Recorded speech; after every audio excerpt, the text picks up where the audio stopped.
Hello. Good afternoon, everybody. Welcome to the second public event as part of the Sharjah Architecture Triennial 3rd edition. Today we have an event which will take the form of a conversation. The title of this conversation is Another City is Possible, Mediating Architecture. Today's conversation will be led by our curators Vyjayanthi and Tavengwa. And the discussion will be moderated by Kenneth Bailey, co-founder of Design Studio for Social Intervention, an organization that works with communities, artists, and social justice practitioners to imagine and rebuild public spaces to be more equitable and vibrant. The conversation will examine how urban space is produced not only through buildings and infrastructure, but also through social relations, narrative and cultural practices by foregrounding the importance of process, storytelling, and creative intervention as forms of architectural agency. The event situates itself within the conceptual framework of Architecture Otherwise, the forthcoming Triennials edition, which interrogates how architectural practice might generate new modes of care, solidarity, and collective life in the conditions of rapid urbanization. Before we start the conversation, I'll read the bios of some of the key speakers today. So we will have the two curators and Kenneth. But also in this conversation, we'll have a few of the participants who are visiting Sharjah at the moment. So I will read out the bios of some of them, or the ones who will be kind of the main points of interest in this conversation. But of course, there are a few more participants in the audience who will, at some point, I hope, pitch in to this conversation. If I read everyone's bios, we'll be here for quite a while, so I will concentrate on just 5 bios. To start with, our curator, Vyjayanthi Rao, is an anthropologist, writer, artist, and curator, currently teaching at the Yale School of Architecture. Her work focuses on the built environment and urbanism in India and the United States. Rao has received her PhD in social cultural anthropology from the University of Chicago and has held teaching positions at Yale University, the New School of Social Research, and the City College of New York. Joining her will be Tavengwa, who is our associate curator, and Tao is a founder and editor of Cityscape magazine, a periodical publication and long-running collaboration with the African Center for Studies at the University of Cape Town. This collaboration is about knowledge, ideas, and narratives on the future of cities, society, and the built environment from a global South perspective. He is also a co-founder of the CS Studio, a multidisciplinary urbanism studio focused on developing tools to enable a better understanding of cities from a broad range of perspectives and experiences through experiments. So this today's conversation, Another City is Possible, is kind of spearheaded by Kenneth Bailey. Kenneth Bailey is the co-founder of the Design Studio for Social Intervention. His interests focus on research and development, on design tools for marginalized communities to address complex social issues. With over 3 decades of experience in community practice, Bailey brings a unique perspective on the ethics of design in relation to community engagement, the arts, and cultural action. Next, we have Sadia Rahman. Sadia is a multidisciplinary artist and educator whose work examines race, empire, labor, and displacement through family history and collective memory. Her ongoing projects trace the forced relocation of her family in the 1960s due to the Tarbela Dam, connecting this personal history to global patterns of ecological and cultural loss. Next, we have Ziad. Ziad Jamaluddin is the co-founder of Left Architects out of New York and Beirut, and an assistant professor at Columbia University Graduate School of Design, Graduate School of Architecture and Planning. His he is a practitioner and scholar with the research focus on mosque architecture. He has taught at the MIT as the Aga Khan visiting lecturer and at Yale University as the Louis Kahn visiting assistant professor for architecture. Lastly, we are joined by Rupali Gupte. Rupali is an architect, artist, and urbanist based in Mumbai. She's co-founder and director of, and a professor at the School of Environment and Architecture, C, that is in Mumbai, and a partner at Bard Studio, a multidisciplinary practice. She has been a senior research fellow at the University of Brighton in UK and part of the urban research collective CRIT. So with that, I will pass on to Kenneth to get this conversation started. And I think after a round of conversations, maybe we will also have some time for questions from the audience. We have a few mics that we can pass around. Thank you. Thank you, Sahil. And welcome, everyone. Hello. Hello. Welcome to Another City is Possible.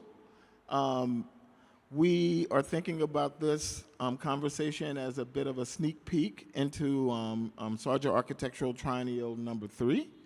And before we start talking about the larger triennial, I was hoping we could start with personal stories about our own interest in the built form, about our interest in cities, our interest in architecture.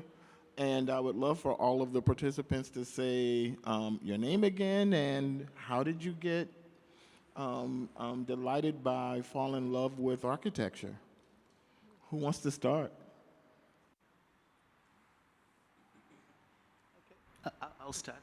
That's unfair. Thanks, Vyjayanthi. I suppose I was born in architecture, right? So that's when I first contact. And as we all are. So, at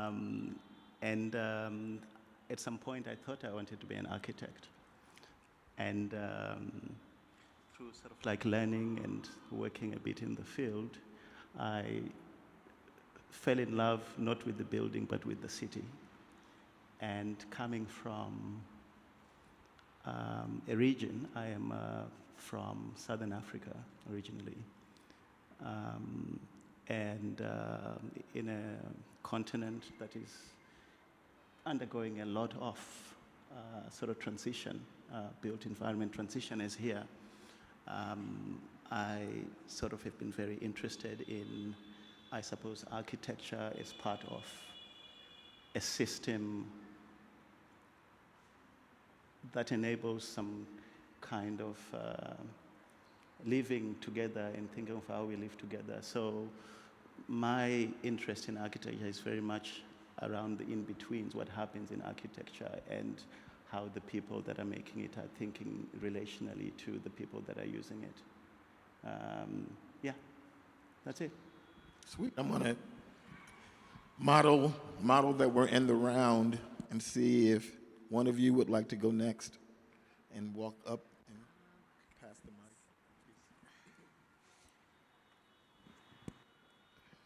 Hello, I'm Sadia Rahman. I'm not sure if I'm in love with architecture, but I'm possibly being here this week, I'm in love with the architect. So,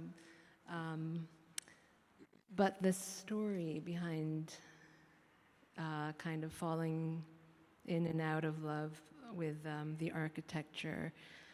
So I'm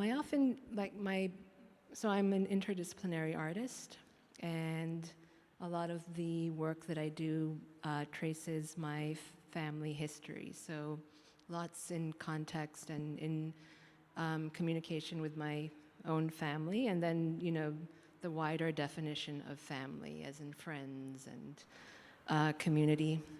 And so my parents moved to the US in the 60s. And, you know, and to New York City, you know, big architectural mecca of the world.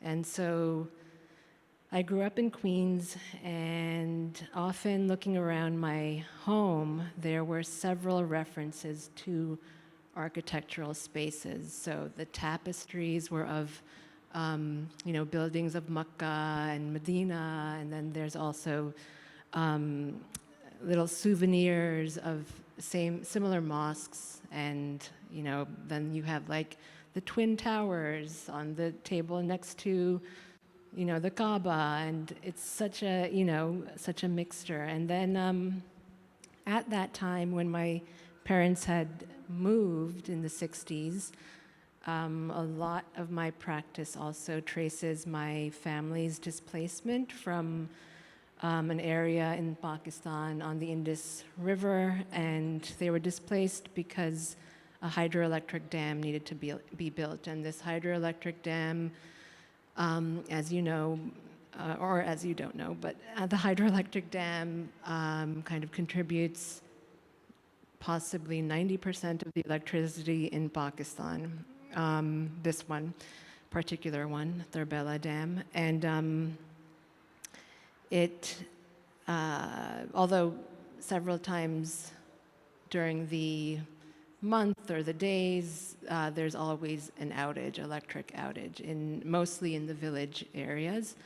And so as my family was, being displaced, my father and mother were building a home, metaphorically in Queens. So even like thinking about that kind of mirroring is, quite dystopic in some way. And then, the root of my practice, I've already told you too, but the heavy, heart of my practice is this piece that my mother had given me. She had given me a broken Taj Mahal lamp, so one of the things that sat on our shelves in Queens. And she gave me this Taj Mahal lamp, and it's very, strange or possibly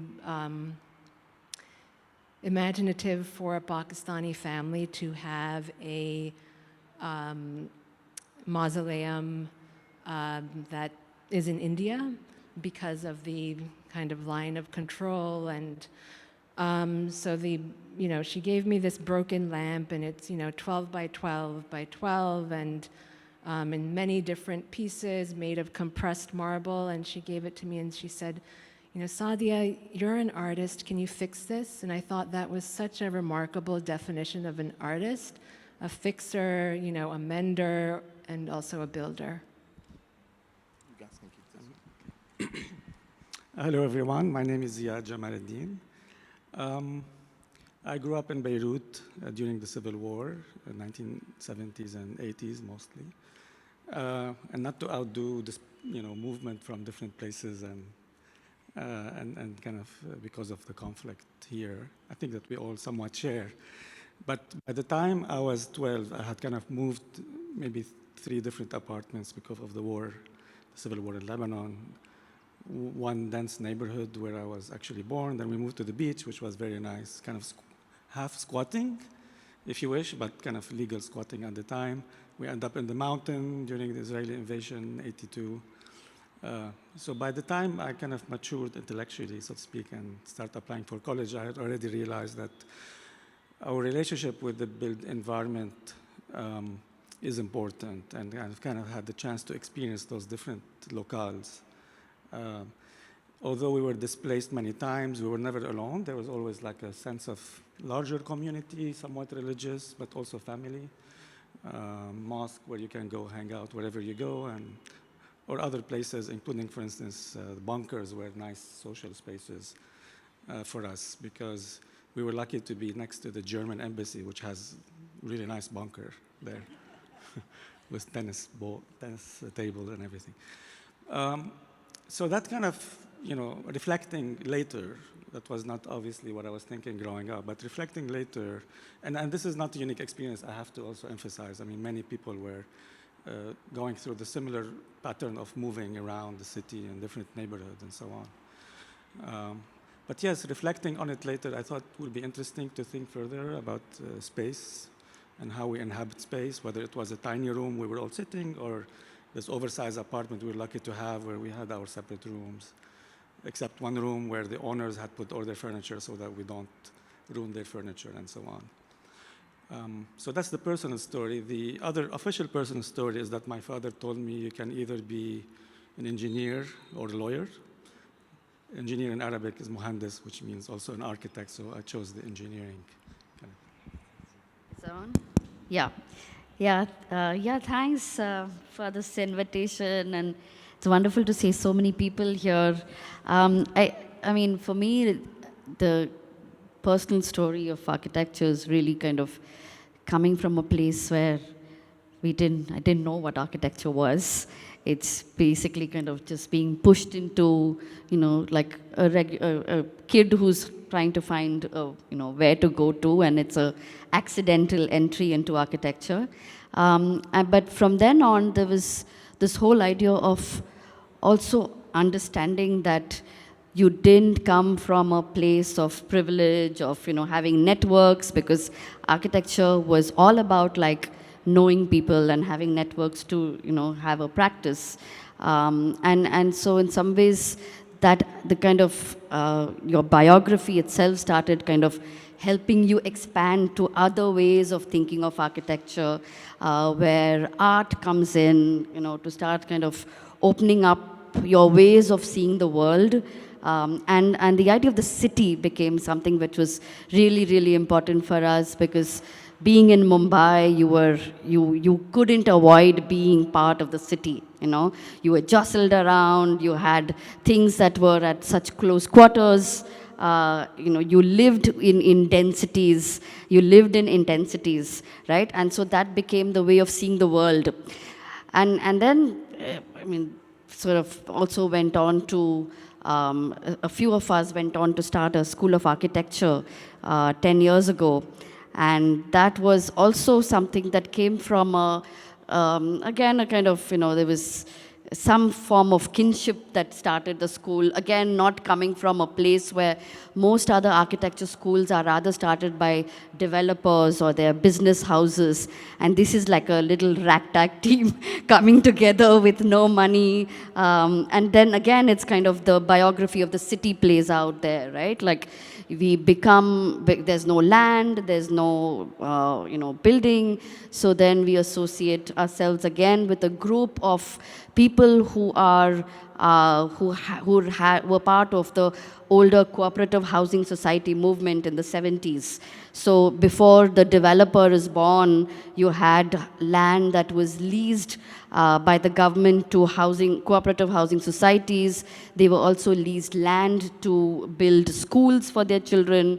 And so we had this one building which was slowly phasing out because the children were now going to English schools. So this was a building that was empty. And so it became a kind of network, a friendship, kinship network that, where we started. Otherwise, it would be impossible to have a place of, have this kind of real estate in Mumbai, right? So in that sense, this whole story is that of friendships and solidarities and how space gets implicated in that. And then the question was also then, how do we teach architecture? And one of the things that we found in our research was that the way we've been teaching architecture only caters to 5% of the population.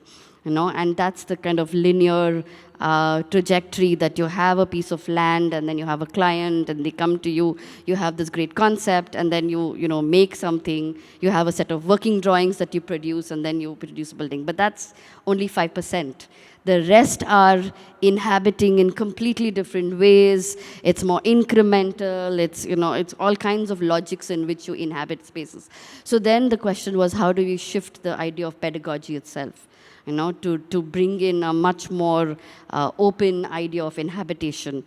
And so that becomes the story. So, in some ways, this whole idea of like your own biography is starting to open up imaginations of inhabiting spaces, and students' own biographies also being tied into their own education was something that was important for us. Maybe let's have Mona speak first.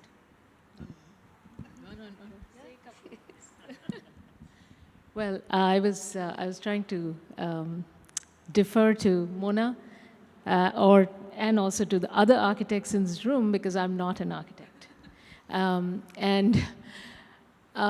But I think for quite, you asked about the interest in the built environment, and that also, like, you know, everyone else has spoken, begins with the idea of home.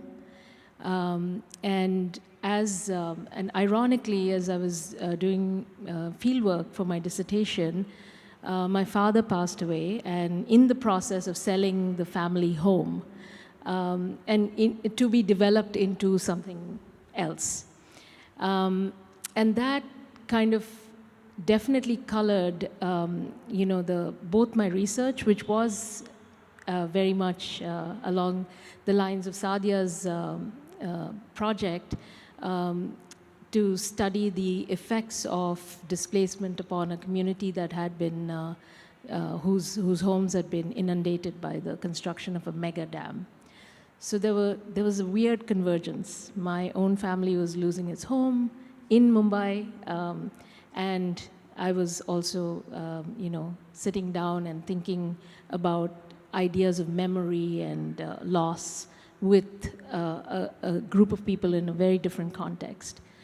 And so, the reason why I actually ended up doing research in that particular place was not just because of the displacement of, you know, this aspect of loss, but there was something else happening, which was this huge archaeological conservation project that involved the literal dismantling of about 100 monumental temples, which were then moved. Their stones were marked indelibly to their positions, and then they were rebuilt on higher ground.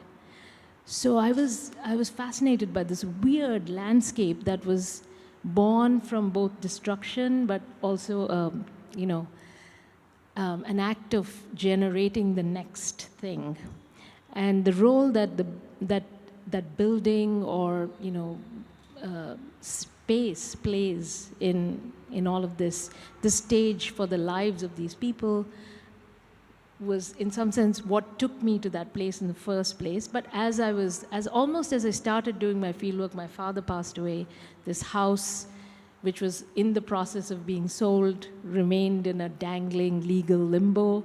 And that's when the city came in. Because, you know, then I went back and living at home with my mother, trying to figure out what the developer was trying to do, trying to figure out what were the legal ways in which we could hold on to this little piece of property, and all of the things that made, you know, the trappings of bourgeois life possible, to try and secure some of that for my mother. That all became, you know, entangled with the process of what millions of people were going through in the city of Mumbai at the same time. So it was, so all of these mingling of these stories, you realize that, you know, you start sort of thinking about space, about ways of inhabiting the city. And architecture for me is a question that I'm still asking myself, you know, what is architecture? And I don't think there's any singular answer to that. It's really a commingling of these stories and the way we tell ourselves how we inhabit the world. And it may be in the form of a building. It may be an attachment to a home or, you know, some other space. But it may also be simply in the networks that we build, in the policies that are imposed upon us. So, you know, in some sense, architecture is everywhere, and it's also nowhere. So that's, yeah. Thanks, everyone. I want to pick on the two curators to talk a little bit about architecture or otherwise, and a little bit about mediating architecture. What drew you to those concepts, and how might they shape what we can expect to see in the upcoming triennial?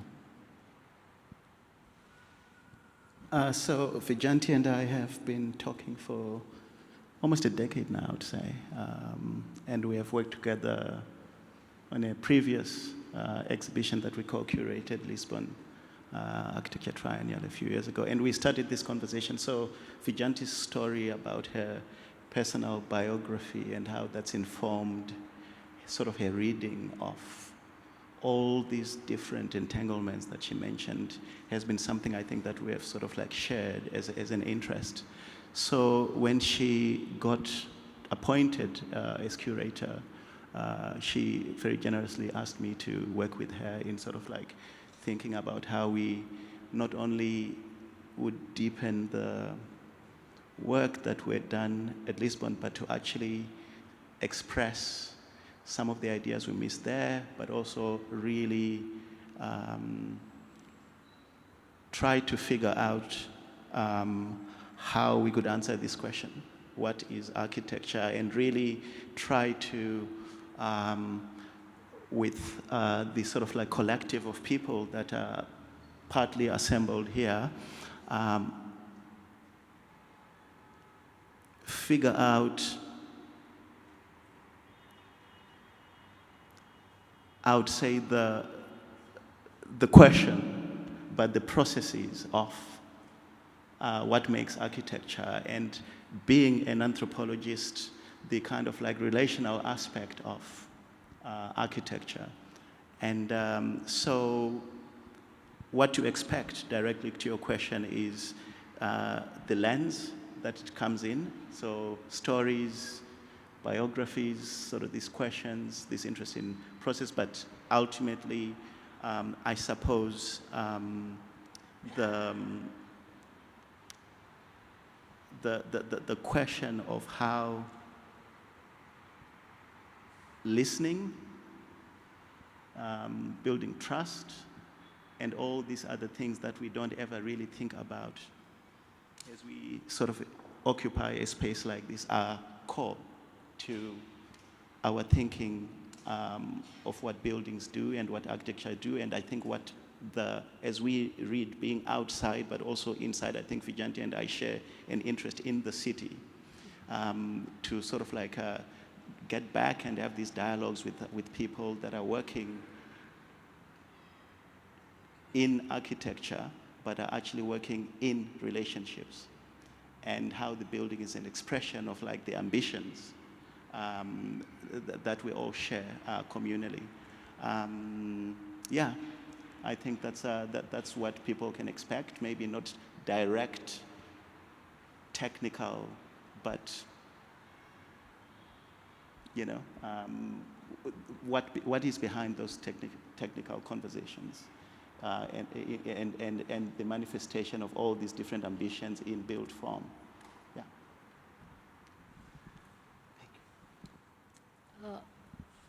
I think, yeah, firstly, this you know, relationship between Tao and myself is a core aspect of thinking about what to present and what to present in an exhibition. So we have this subtitle for, or the title for today's talk, a subtitle is Mediating Architecture. And I think what we had in mind was thinking about the fact that architecture is found not only in a solid spatial built form, but also in its drawings, in its imagination, in the speculation of its practitioners, which rarely get to, you know, see the light, unless, you know, someone has exhibitions of the unbuilt, which might be, you know. That would be beautiful.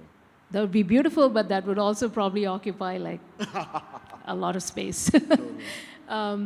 So in that sense, you know, and also thinking about the many different media in which, media forms, in which, through which one can sense, you know, these relationalities that are important, that come together, sometimes get converged into a built form, and other times they just spilling out. So that notion of, you know, the dislodging ourselves from the object of architecture into thinking about architecture as a process and as a sort of a way of framing the world, is I think where we would like to go with this edition. We're also very interested in foregrounding one concept, the concept of civic infrastructure, which I think is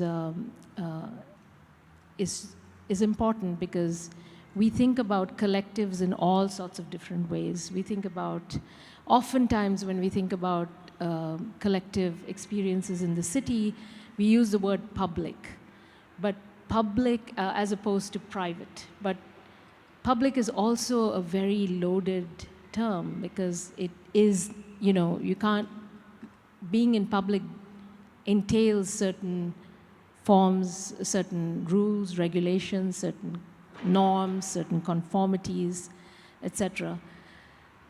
But in contrast, we felt that the word civic has a little less, pressure on it. It comes from various different roots, but one of the roots is certainly has to do with an expansive sense of what the collective is, both in time and space. Hence, the word civilization is related to that. It also means being civil to one another. And it doesn't mean that, you have to conform yourself into a public, but that you can be, you can hold very different views and be in a space together. So we're thinking of different forms of being together and how that can be facilitated. So many of our projects are really, many of what we hope to present are about that process of bringing people together, being together. And I'm saying this out loud because I really hope that this triennial, which is going to last 4 months, will invite you all to come back again and again and engage with some of what the participants have in store for you. Thanks. I'm going to pick on those of us who are being invited as participants to talk a little bit about the week we've just had and what we've learned about Sharjah. Who wants to start? Oh, they are. They're trying to get me to pick on people in the back, but I won't pick on you yet. These guys will, though. They're horrible. They're terrible. Look at them.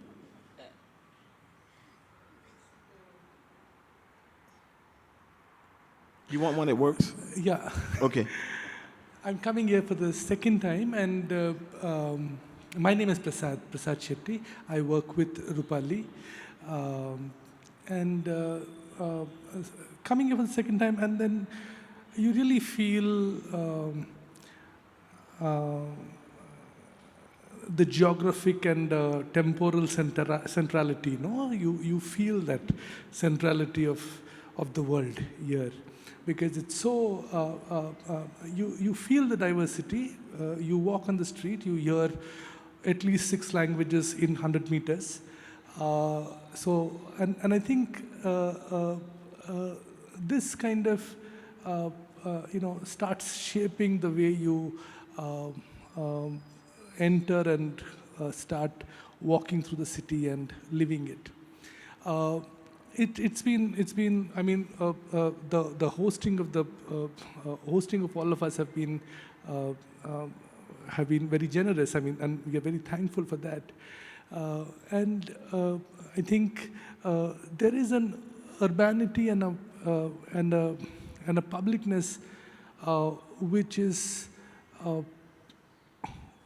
which I think has been underspoken about, a lot, and I think there is so much work to be done because there is a narrative of the Gulf cities that is prevalent, but I think that urbanity requires much more close looking, and and it's a city after all. These are cities. These are such intense cities.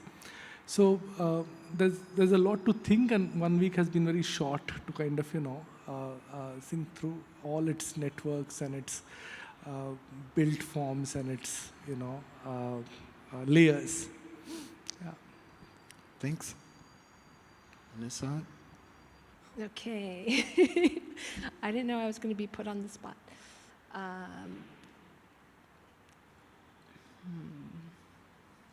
This week. I mean, it has been,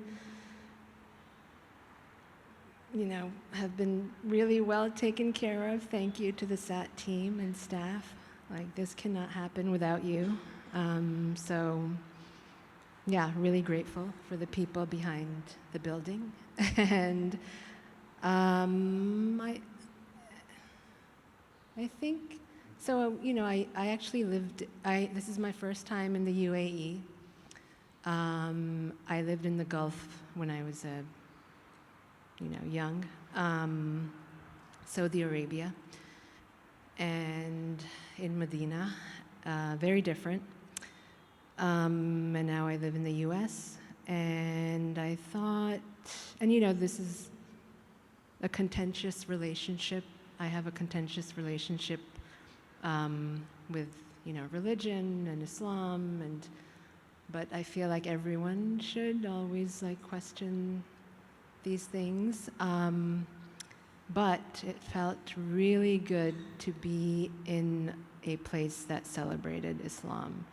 I feel like, I've grown up in a very Islamophobic space, and so it was really special to kind of see that, and it was like kind of a sigh of relief to, go to the Islamic Museum of Civilization and really pace through everything, and yeah, it felt really good to kind of, and be around people that kind of shared and also didn't share the same kind of sentiment.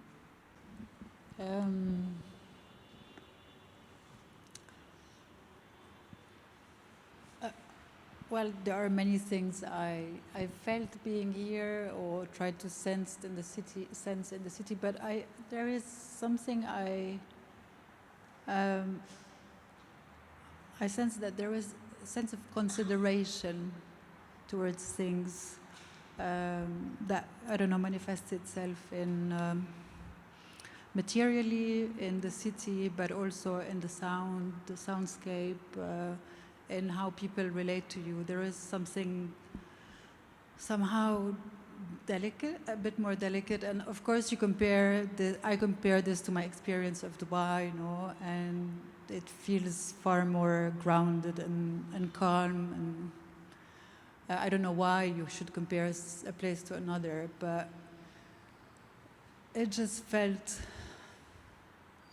I don't know how to say, yes, a sense of consideration, bienveillance in French. That's it.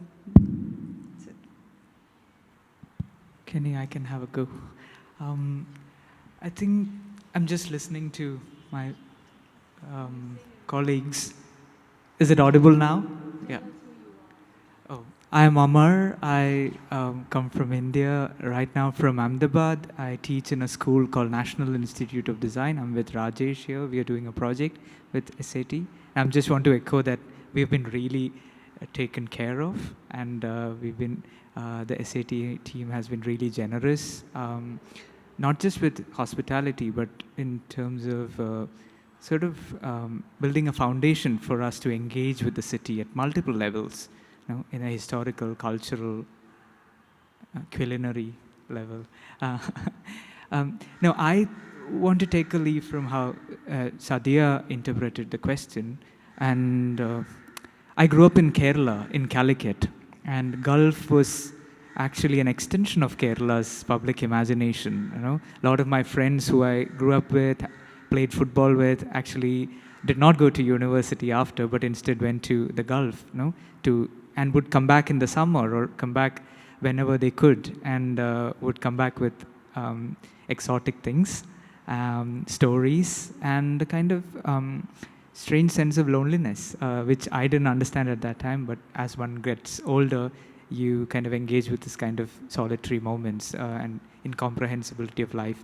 So in one sense, it felt like Gulf was always near and present, And words like Sharjah, just Ras Al Khaimah was very, sort of kind of engulfed by the Malayalam language, in its translation. So it felt like something that would easily roll in my tongue, in my language. Also to sort of have cousins and friends. And so that's the biographical note. So I had a sense that I already know the place so much, because cinema, literature, imagination and shared curiosities of coming of age Gulf was a pertinent kind of presence. And to come here for the first time, and in a very particular context of being engaged with architecture, engaging with the city, engaging with a certain history, which is also very different, because that has been really enriching. To be in the proximity of the desert, but also to be engaged with, let's say, where we stay and the promenade near the Corniche space, and to visit these sites and to see how there is a kind of very careful sustenance. At the same time, there is also a kind of presence of flux, from people all over the world, including us at this point. That has been really, I'm still trying to hold it and contain it, but that has been really sort of something that has been pulsating with me. Yeah. Thank you. So, okay. Are you gonna jump in? Or are they're picking on me to pick on you? Yeah, you put me on the spot. No, the UAE has been always, it's kind of, for us, very exotic. I come from Nepal, by the way. I'm an architect. It's been kind of exotic, kind of very foreign. At the same time, it's been very close because, I'm a designer, I'm a builder, and it's kind of like you work with all my team, and 1 month later, they're like, sorry, I have to leave because I'm going to Dubai. So all the men in Nepal have left. You don't see them in the streets. And, I come here and they're like everywhere. I'm like, yeah, this is, the part of Nepal is like taken out and put here. And yeah, it's to be here, we, like Dubai, you just come here as a transit point. Like you come here, land, and then go to Europe or other places. But to come here and to engage was very interesting for me, very personal. And at the same time to engage, because this kind of engagement as Nepali happens on a more like working class level, but here to have this debate and engagement, a collaboration, it's very special, like to come here and like, you can meet people from like Palestine and like India, everywhere from all over the world, and to engage that without being apologetic, because many times we have to be like, if you talk about religious architecture somewhere, you have to be very apologetic, or if, many things about Islam or whatever. But to come here and then talk and like have this meaningful engagement and like talk and know about history and the wealth, it's been very interesting. And to come here and also have this gastronomic treat of going to like having the best Malayalam food outside Malayalam, or even better than Malayalam, it was kind of crazy. And yeah, thank you, and it's been very exciting. I want to see if anyone wants to give sneak peeks into what we're thinking about doing at the actual Triennial. Any sneak peeks? Any? May I jump in? I actually Yes. want to invite Samar Haloom, who's in the back of the room there, who is not a visitor, but who will be in the Triennial, to reflect on what it means to think about your own city in an exhibition. Hi everyone, I'm Samar. First, it's a pleasure to be part of the Triennial, and I met Vyjayanthi taught me at Yale School of Architecture, so that's how we connect back. I was born here, so I grew up in Sharjah, and so this is where I call home. I'm Palestinian, and I'll give a short little story, but I think it also says a bit of how I think about space. We visit Palestine often. My parents are from the West Bank. So growing up, when we used to go to Palestine, my parents used to enroll me in refugee camp summer schools that are run by the UNRWA for refugee children.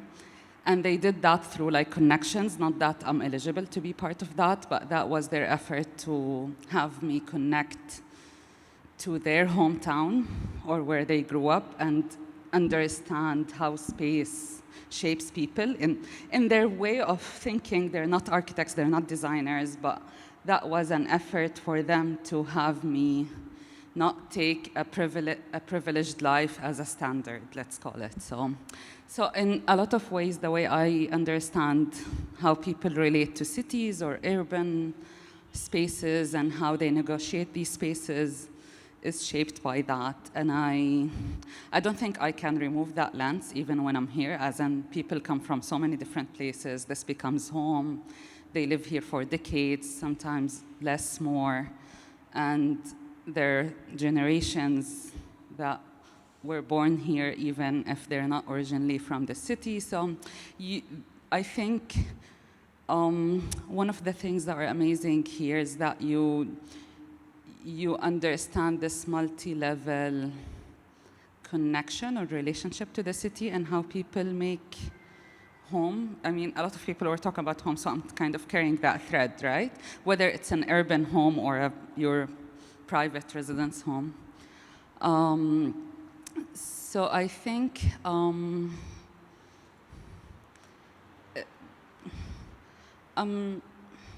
I don't know how I'm approaching it differently than people coming here from the first time, other than obviously I understand the city fabric a lot, the internal dynamics, but it's also interesting, and I remember when the earlier participants were here in the event in November, you also realize when you start having deep conversations how much in common we share.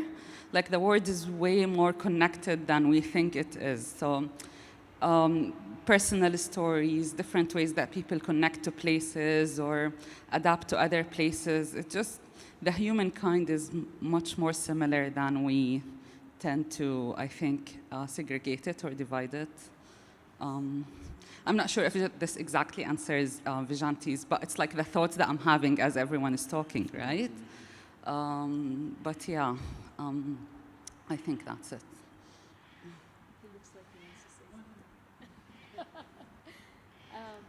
Well, I also would like to sort of turn the question back to SAT, to the Triennial. So I'd like Mona to say a few words about, how you put this event together. In the short decade in which I've been masquerading as an artist or whatever, I've been part of a couple of such huge events. And for me, I think the most interesting thing about Sharjah Architecture Triennial, which I encountered the first edition from afar, making a contribution to a written contribution, I sort of thought, my God, this is amazing because this is in our region, but there's also something else. There's a methodology that you are, really pioneering that I feel I would love for you to talk about it a bit more. This one's on.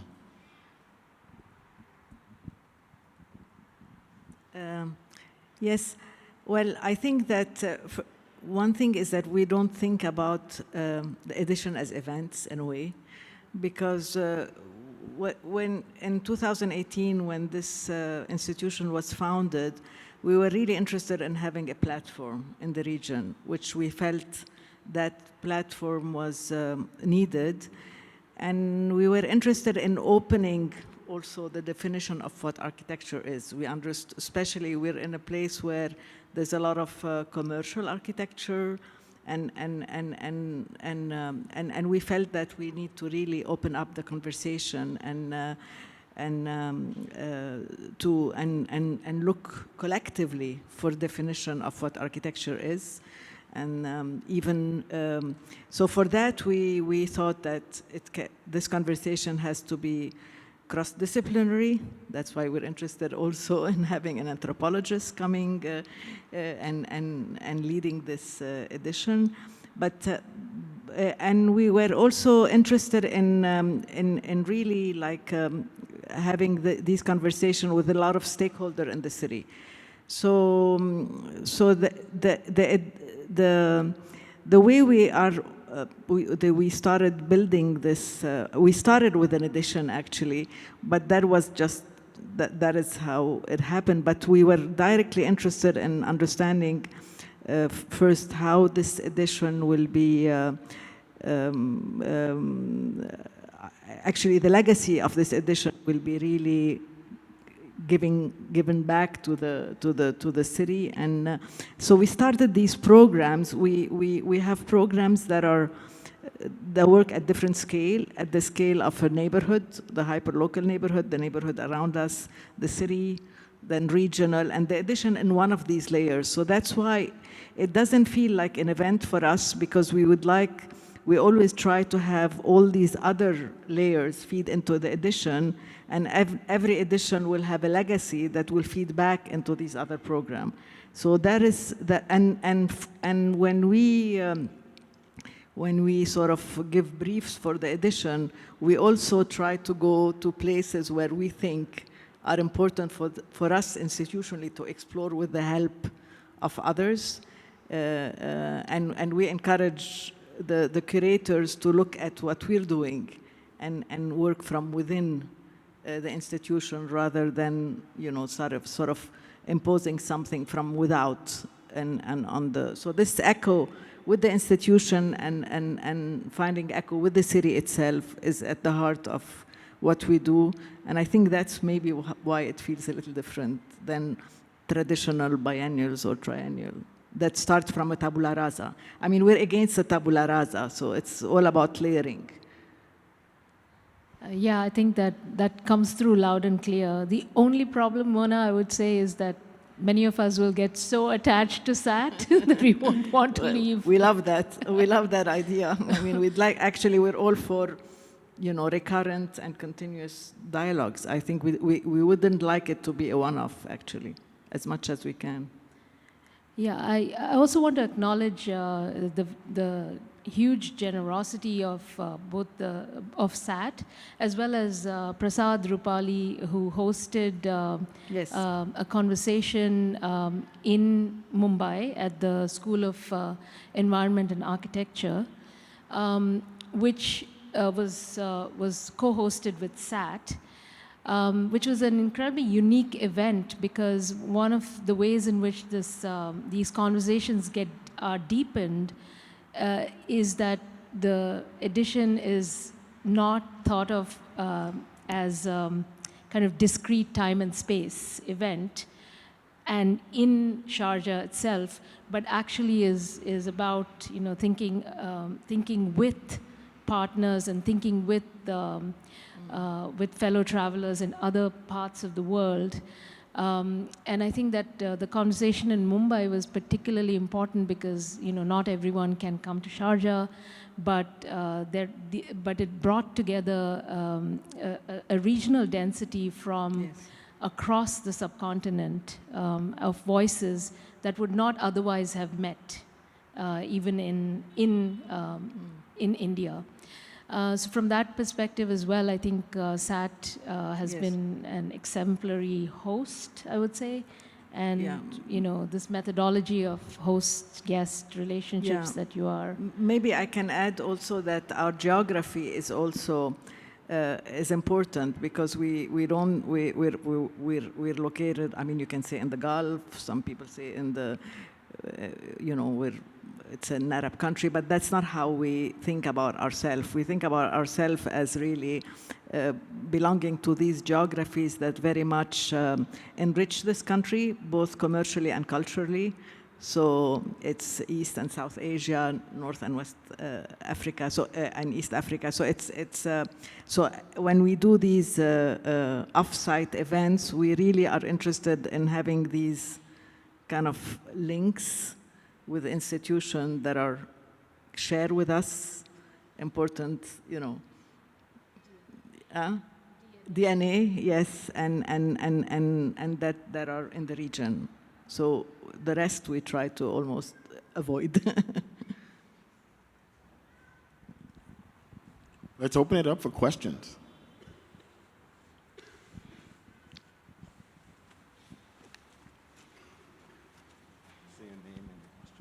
Okay. Hi, my name is Christina. Thank you to everyone for contributing your interesting perspectives. I especially appreciated the personal stories. I have two questions.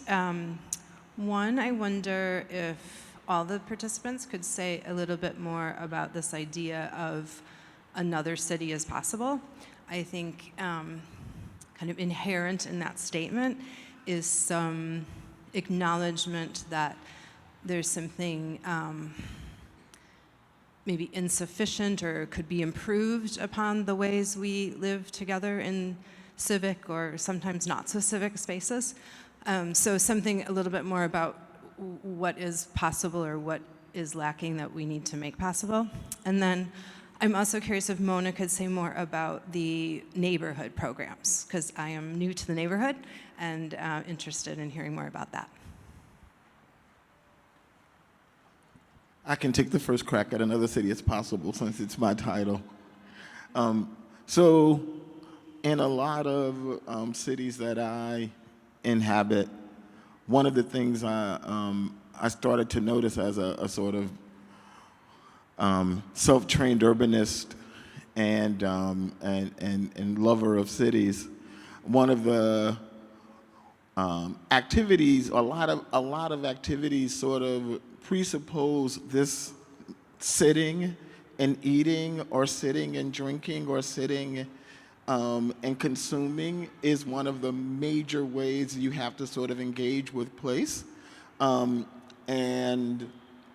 it presupposes that you have a lot of money to go from place to place to place to eat and sit and drink and sit, and then you do it more and more and more. And one day I was like, why is it that this is the only built form? Like, this is the sort of way that I'm being invited or being asked to inhabit place. Like, is this it? Like, can we go outside and do more than eat and sit? And so I started to ask, like, are there other things that people yearn for or would like to have happen in cities that cities don't seem to have thought about or supply? And so I was really interested in how we might be together in place that hasn't been imagined, and how might cities afford those affordances. And so that's where, and so this idea of the city as a constellation of assemblages that make certain ways of inhabiting space possible, and that those inhabitations can still be imagined and they're not a fait accompli. A lot of that thinking has been behind my my sort of fixation with the urban imaginary. But I'd love to hear how other people might answer the question about another city as possible, because it's an open question. And you like the question a lot as well. So what does it, just do a little quick. The idea that you can, I think when you say city, I think we pretty much have the same flash idea of what that looks like. And personally, I think that ought to be expanded on a little bit. Our sort of like references to what a city can be or is very limiting, I think. And we need to find ways to expand and imagine a different imagination. Well, can I just jump in there? I think that, also what makes what is interesting to me, I mean, you said sitting, eating, drinking, as a metaphor for consuming the city. That's the kind of main modality, right? But then, for example, when I went to graduate school in Chicago, it was a very lonely place. It was very cold. It was landlocked, the first landlocked place I'd ever lived in. And yeah, sounds like a lot of different places. But for me, the way in was through music, through being with other people at night in places where people were performing and people were jamming and all kinds of things were happening. And that sort of opened my eyes to, well, yeah, there are many other ways of being in the city and being with people, but it also made me a little,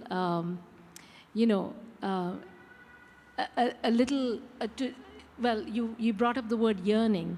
It made me yearn for disseminating those practices more widely. Why should it? Yes, often those become safe spaces for certain groups of people or certain communities, but there are other ways of those practices also engaging and becoming sort of more widespread, and then changing the character of the city, right? If I can just, in some ways, cities are more than architecture. Cities have evolved historically, culturally, as places of inhabitation. And I think one of the questions about this other cities possible comes from also the way we are in some ways closing our imaginations of cities, where cities are becoming projects, they're becoming architecture projects. But historically, cities have not been that, right? So in that sense, what does it mean to bring back a kind of extended imagination of cities as cultural spaces, as spaces of inhabitation, as spaces of freedom and expression? I think that's where some of the questions lie, and I think that's where many of us are really kind of coming back to saying, what is this other city that is possible? Because that has been our cultural imaginary for the longest time.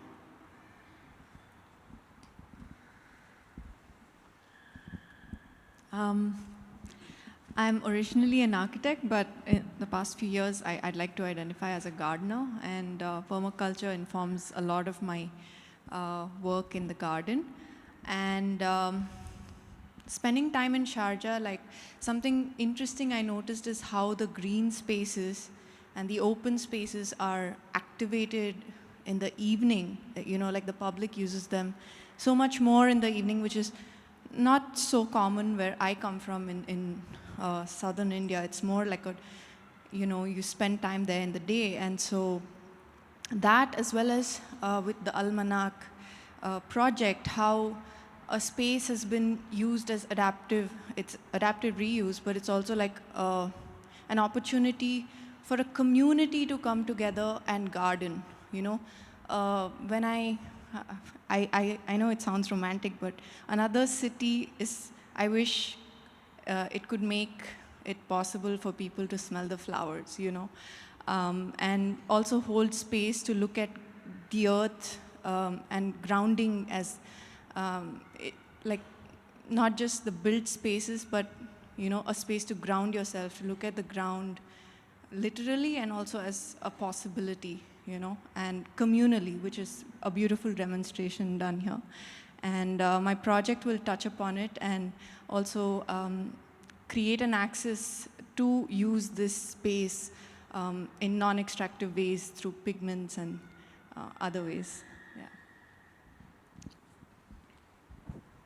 Yes, so I think what attracts me to your question is that you're using city instead of urbanity, which is probably the most common word used now in the architecture discourse. We talk about urban, and city is different than the urban. I think city reminds me of the civic, and the civic reminds me of multiple publics as opposed to, let's say, a citizen in an official public space within the urban. So I think the city is about the places, about multiple publics that inhabit it. The urban is about the sitting, eating, and moving and eating. It's about being a consumer. It's about the movement of material. It's about kind of growing, building, expanding. I think if there is an answer to your question, I think there is an answer. I think there are other cities are possible. Now, I also think that we are trained in architecture school, maybe in the way we live today, not to see those other places. I think those places exist. And that's kind of a little bit of the interest of our entry. And again, I represent a group of collaborative. I'm not alone working in this Triennial. And we're a group of different expertise, from historian to artist to choreographer and so on. And I think you need that collective to be able to read the complexity of the built environment today, to be able, again, to kind of peel those layers of urbanity to see those cities that exist. People live in certain places. They have these special practices that they kind of use to kind of survive their everyday life. They come together. There are places where they gather.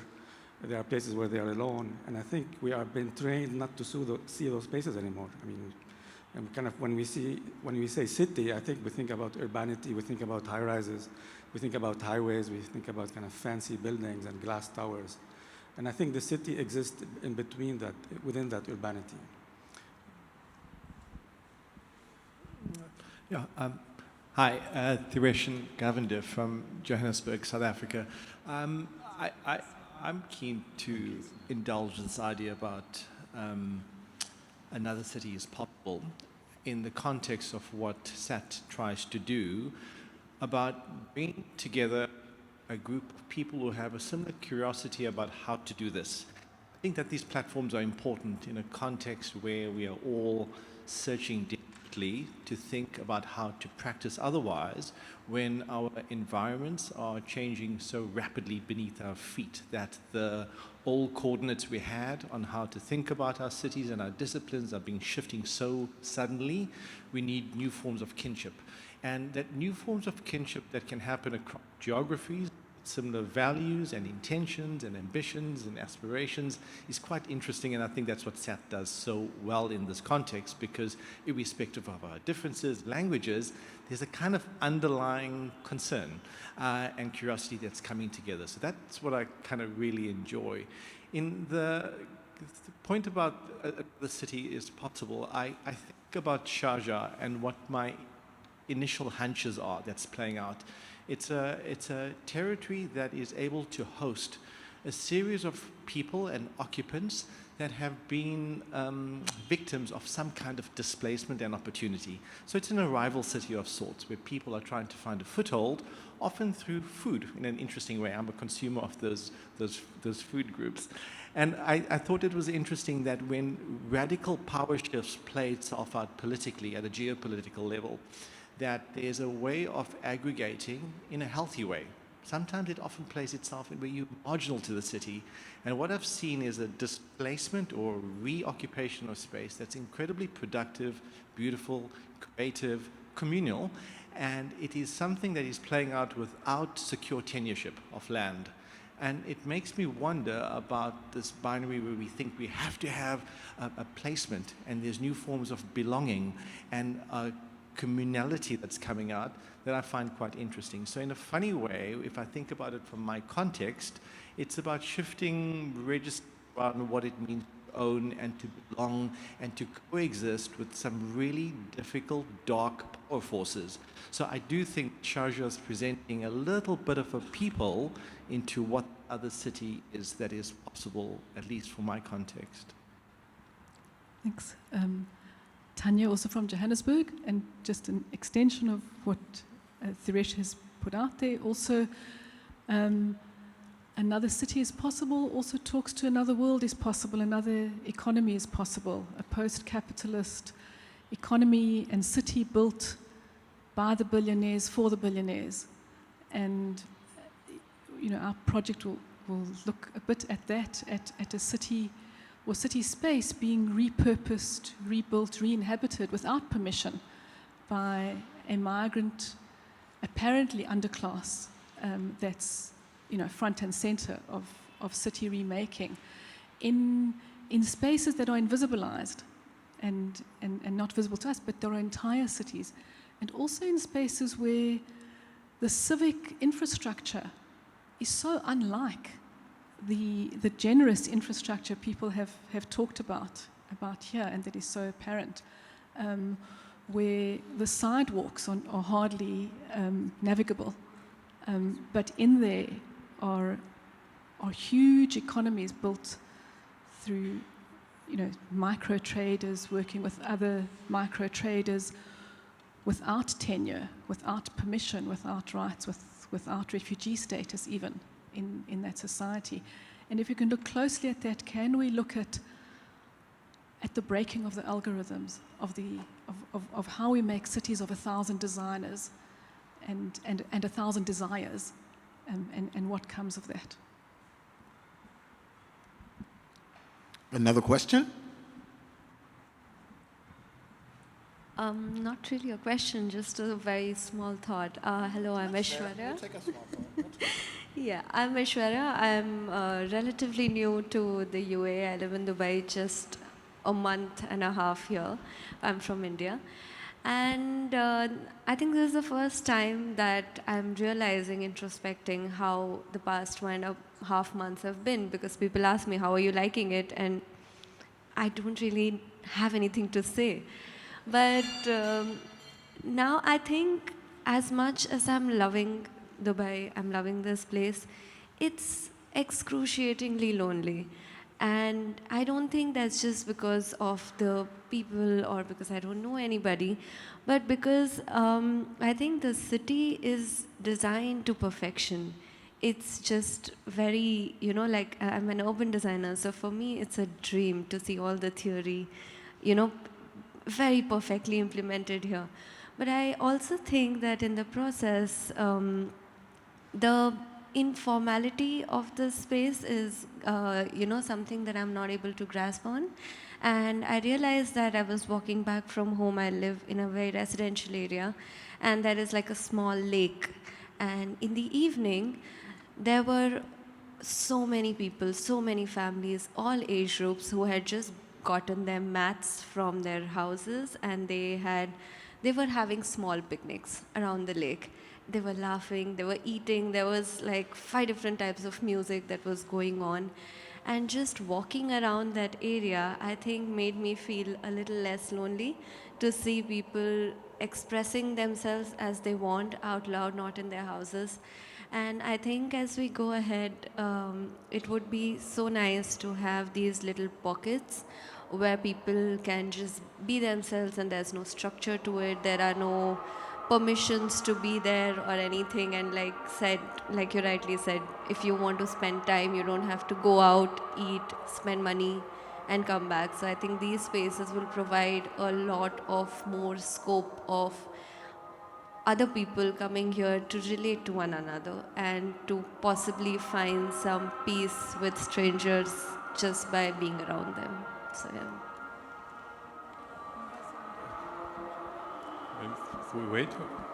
We wait, or can I? Go ahead. Hello, everybody. I'm Lart. I come from Albania, which is a very tiny, unknown country in between Italy and Greece. We are accidentally here. We saw we registered and we saw the registration. So what I was really curious was about this concept of another city was possible. And I want to ask you something, maybe, because when I grew up in my youth years of activism, was very, the slogan was another world is possible. So that was the big social forums at that time, anti-globalist forums were this idea of another world is possible. So my question I'm a baby of those forums as well. Yeah. So my question can be, are we, downgrading a little bit? We cannot change the world, but let's change the cities. Or we don't have a world anymore, but we just have cities. So the world is cities. And so when you talk about the city, you talk also about the world. So you don't have to mention the world, because it's a conglomerate of cities, if I'm not confusing. But this was my question. For me, I just think it's just a bite-sized, concrete, sort of enclosed piece of the world that you can start with. And if another, like the way we like to use it, is if another neighborhood is possible, another city is possible, another nation state is possible, or maybe it's not a nation state. And that's how we get to another world being possible, is by imagining at chunks. So that's the logic I'm using. Thank you. Thank you very much, and thank you for today. My name is Christopher Kaltenbach. I'm an associate professor of design at the American University of Sharjah. One of the questions I wanted to ask the curators, certainly with all the discussion that we're having around new ideas about civic organization and the city, I'm wondering if there are plans to engage with the city government in terms of bringing them into discussions in which these ideas that the members of this organization and the participants are envisioning. It would seem to me an excellent opportunity in these sort of social situations to be able to have those individuals hear what the members are thinking about and get their response to the ideas that are being put forth. So my question is are there any plans to engage with the civic government in Sharjah during this? Yeah, we certainly hope so. And I think that might be more a question for Mona. Already in the few times that we've been in Sharjah, we have met with various, with people from different departments of the government. But I will also say one thing. I mean, just let me pick up on the first part of your what you opened with, the question of newness, right? I mean, we're not talking about, I don't think that our aim is to say that we're going to bring something new, because every idea that one can propose has already been thought before. And this is not about fetishizing the new, in some sense. It is about uncovering, taking away that layer of thinking about, some form of future or some vision, to actually engage with what exists. My friends from Mumbai, in a conversation yesterday, were talking about, what would it look like if we don't put labels on things like formal, informal, city, not city, etc. I think that for us would be an interesting starting point. And also, I think you're absolutely right. The conversation does need to involve, people who make policies, who, for the city, for it to function, for it to be governed, and so forth. And certainly, we hope to bring them into dialogue as we approach, both as we approach the triennial and also during the triennial. Right? Just to add one quick thing. I don't think we are particularly interested in chasing after and looking for novelty. We are looking for these sort of like practices that are happening in different places that are kind of like signaling some kind of like transitions on how people are practicing. And we're also plugging into a longer-term local program, of which this is just a moment. And I think that's actually what makes it interesting, because it's not a showcase. If I could just interject here, maybe I poor choice of word when I said new, in quote. There's a certain level of criticality these events bring forward. And criticality brings forward different, if we don't like the word new, different ways of thinking about this. I don't care what you call it. But the point is this event is a certain level of criticality towards the city and towards the engagement of that. And it would seem to me that having an open dialogue around policy is about possibly bringing these different ideas or these existing ideas and making them part of policy. For policymakers, that's new, a new way, a new approach. And so I think it's important to be able to frame it in such a way? It's on now. Okay. Yeah. Yeah, we're certainly interested in this dimension, but I think it's a dimension that takes a long time to build.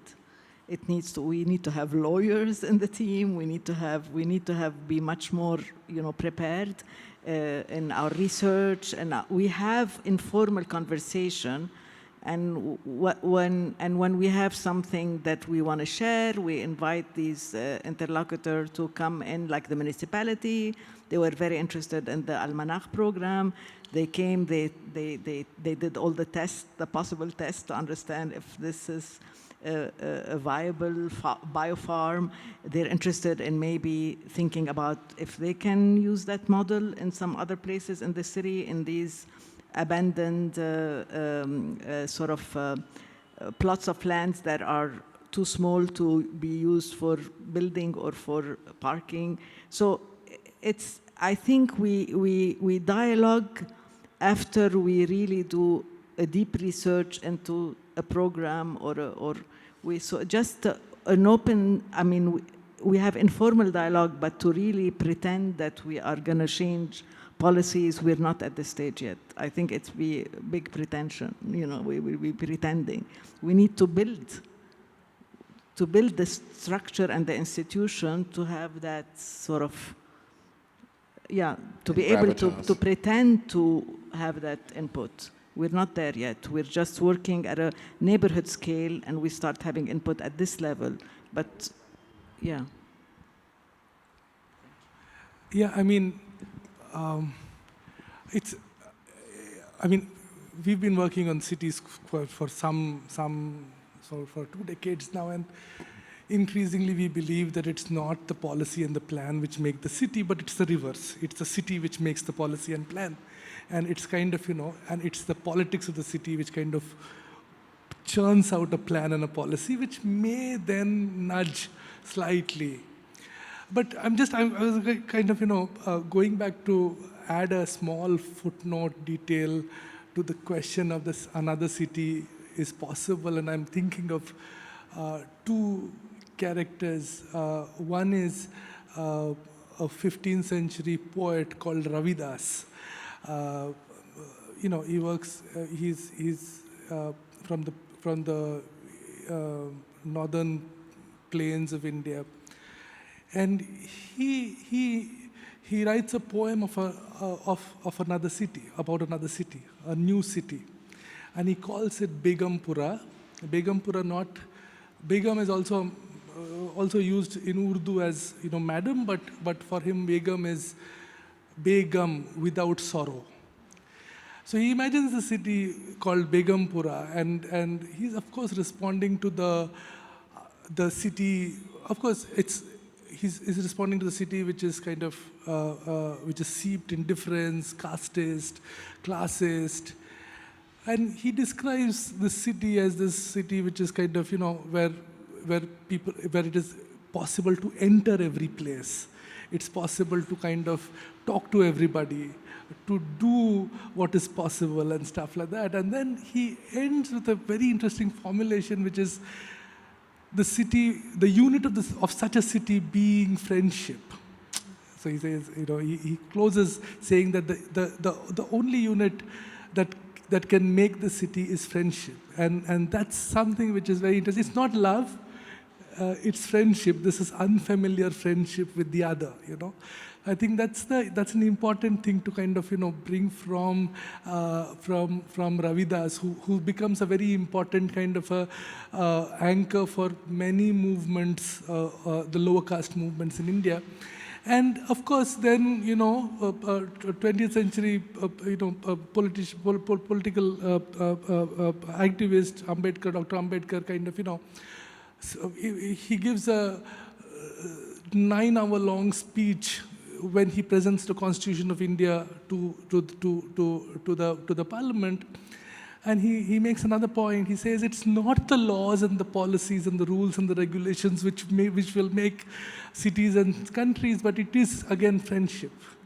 It is to treat the other as a friend that will kind of which will make. So I think the other city, the possibility of another city is in this equal friendship that you kind of, grant the other. I think that's an important thing. It's not in the governance and the infrastructure, but it's the way you kind of decide to look at the other. It's going to be here, then over here. I was just... Yeah. Thank you, Prasad. No.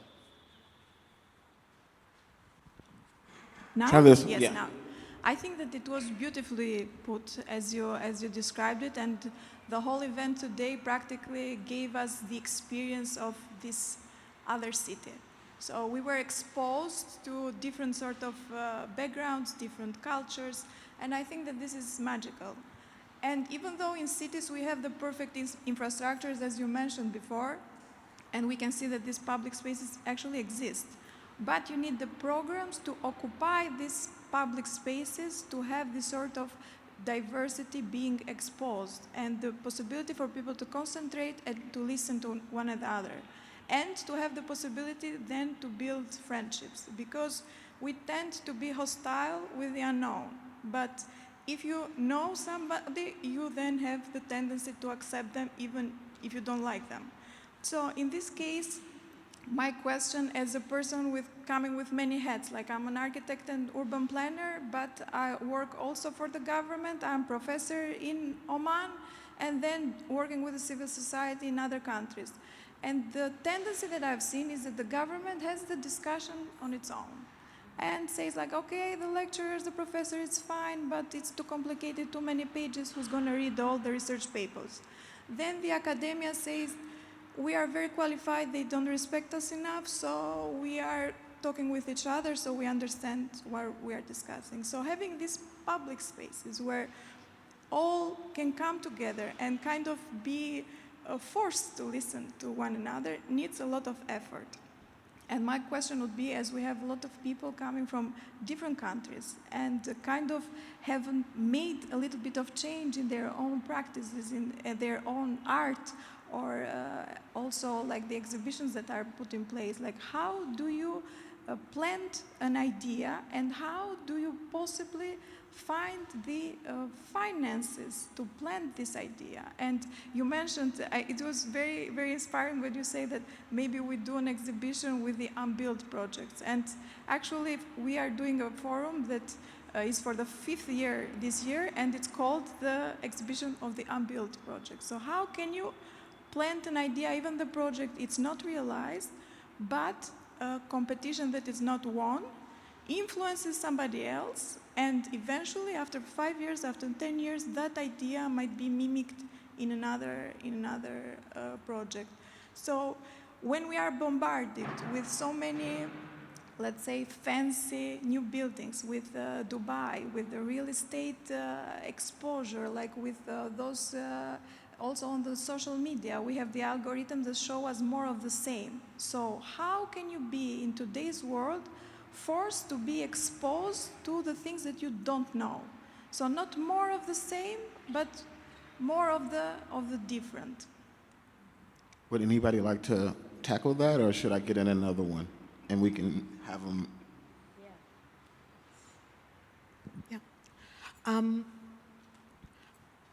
I've been thinking a lot about all the things that you're talking about, and it's the question of kinship, friendship is so fundamental. My view of urban life in the UAE was shaped by Deepak Unnikrishnan's novel, Temporary People. And I think this kind of alienation concept is so connected to a certain 18th century notion of the city.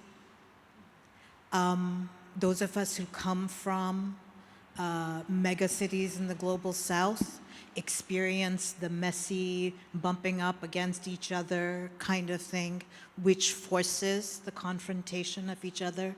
I mean, I'm a New Yorker actually, and even there you have a kind of sense of bumping up against each other. I'm also a policymaker here, and I actually worked at the Sharjah Architecture Triennial and have taken a lot of this thinking with me. And the policy making is about culture and climate change. Adaptation is central right now, and that's about the human experience, which changes how you look at architecture and urban planning. And it's been really interesting to try and have this conversation in this country, where Mona's absolutely correct. It happens at the municipality level, but something has to shift up here. And it's shifting thanks to international kind of conversations that we have at the UNFCCC and then trickle down here. And the way we're shaping this conversation is about open dialogue. So I have been inviting people from across the culture sector to come and share their ideas, and we will continue in this process until we have a way to actually have a policy nationally that engages the human aspect of cities and not just the economic development aspect. Thank you. Last question or comment, and then we'll open it up for answers.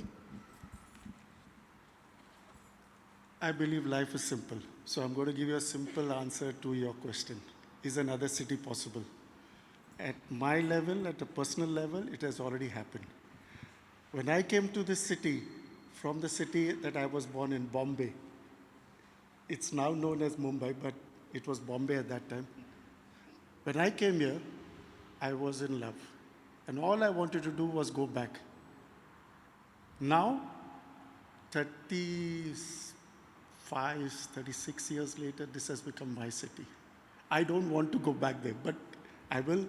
So for me, at my level, and we live in UAE, of which Sharjah is a part of, everything is possible. So I'm talking at my level. I'm not talking from an architecture point of view, but it has already happened. It is happening. The process is going on, because I've seen Dubai. I arrived in the neighboring city, neighboring emirate of Dubai, and then I moved here. We've been based here, not living, we've been based here from 2000. Our son grew up. We love this place. I was just telling a couple of you all. It's amazing. This city, it's cities within cities. And because of the work that I do and I used to do, I've traveled a lot, especially to the Northern Emirates. And there's so much that I see every time that I drive. It's like I wonder, like, where are the people going to fill up all these places? And it does get filled up.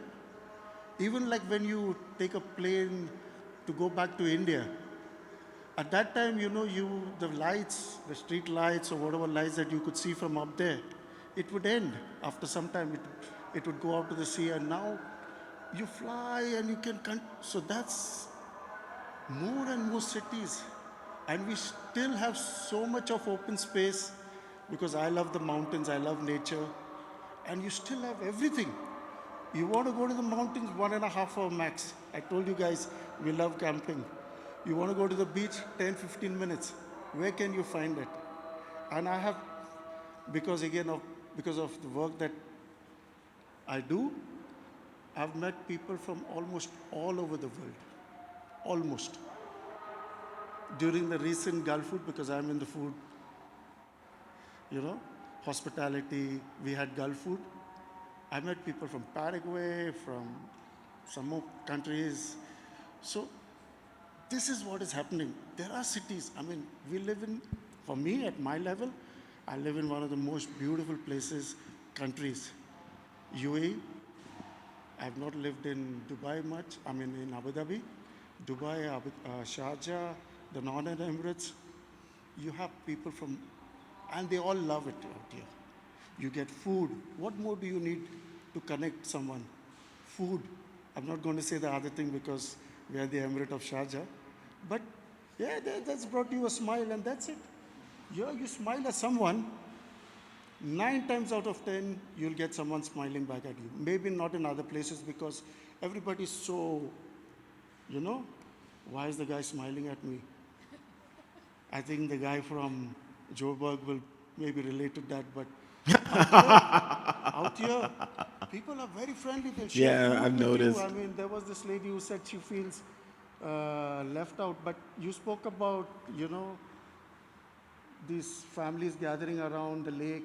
It happens very often. Come down to Sharjah. Come, move to Sharjah, ya Habibi, come. Thank you. You see Sharjah, it's beautiful.